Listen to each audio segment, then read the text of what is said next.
Noong Hulyo pa lang daw ay alam na ni dating Finance Undersecretary Cielo Magno na pinasisibak siya ng Malacanang. Gayunman, pinili pa rin daw niyang magsalita dahil naniniwalang imbis na makatulong, problema raw ang hatid ng umiiraw na rice price cap kahit alam niyang ikatatanggal niya ito sa pwesto. At yan po ang tinutukan ni Maki Pulido. Nang ipatupad ang price cap sa bigas, ito ang graph ng Basic Law of Supply and Demand na pinost ni dating Finance Undersecretary Cielo Magno. Ipinapakita sa graph na maaaring magka-shortage sa supply ng bigas dahil sa price cap. Kahit daw alam ni Magno na ikasisibak niya ang post na ito, ginawa pa rin niya ito. Hindi naman pwedeng manahimik na lang ako para magstay ako as Undersecretary. It's just a title. I think for me, mas importante yung serbisyo at yung difference na nagagawa natin sa lipunan. Ayon kay Magno, noong Hulyo pa lang ay pinasisibak na siya ng Malacanang kay Finance Secretary Benjamin Diokno. Hindi raw kasi supporter si Magno ni Pangulong Marcos.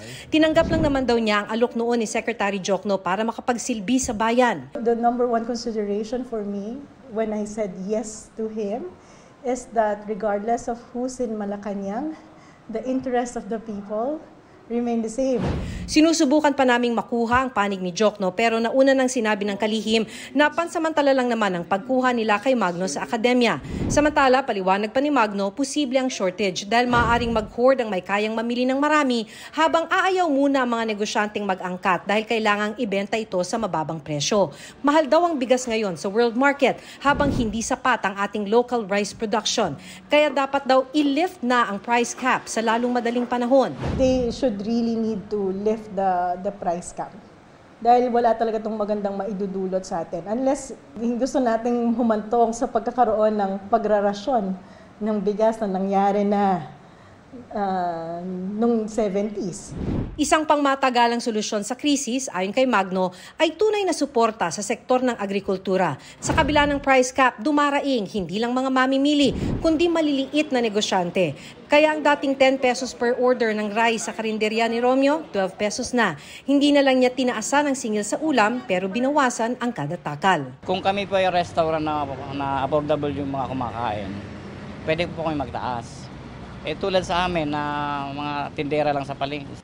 Ang pinagdaraanan ni Romeo, siya ring nararanasan ngayon ng maraming karinderya ayon sa Philippine Association of Sari-Sari Stores and Karinderya Owners. Hindi lang naman daw kasi bigas ang mahal, kundi pati karne, gulay, LPG, rekado, maging plastic na pambalot.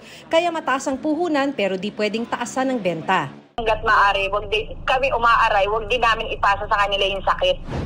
Sa kabilang dako, naglabas naman ng resolusyon ng Metro Manila Council para maghayag ng suporta sa EO 39 ng Administrasyong Marcos. Laman ng resolusyon ang tulong na ipagkakaloob ng mga lokal na pamahalaan sa mga retailer, bagaman hindi magiging uniform ang ipagkakaloob ng mga LGU.